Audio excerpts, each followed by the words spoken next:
In today's video, I'm going to teach you how to link Google Drive to Zoho CRM. We'll walk through this step by step so that by the end, your Zoho CRM account will be connected to Google Drive and ready to use. I'll also explain what you're doing along the way so it's not just clicking buttons, but actually understanding what's happening. First, sign into your Zoho CRM account, and once you're on the main dashboard, look for the gear icon. This is usually in the top right corner of the screen, and it represents the setup area. Go ahead and click on the gear icon to open the setup page. This is where you control most of the configuration options for your CRM.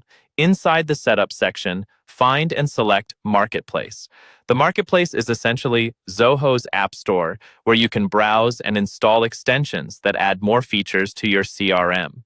Once you're in Marketplace, choose the option labeled All. This shows you the complete list of available extensions. Now, to save time, use the search bar within the Marketplace instead of scrolling.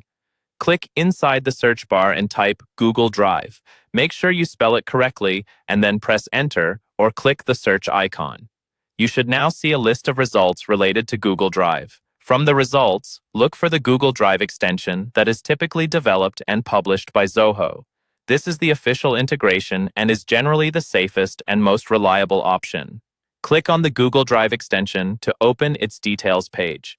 Here, you can quickly review the description, permissions, and any notes about how it connects to your CRM. When you're ready to proceed, click the Install button. Zoho CRM will now start the installation process for the extension.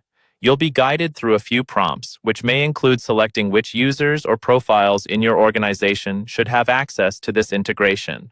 Take a moment to choose the options that best match how your team works. Next, you'll be asked to agree to the terms of service. Read through them, or at least skim to understand what access is being granted between Zoho CRM and Google Drive.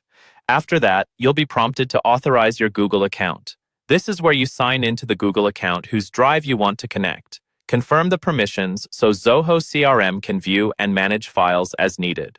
Once you've followed these prompts and completed authorization, your Google Drive will be successfully linked to Zoho CRM, allowing you to attach, access, and manage your Drive files directly from within your CRM environment.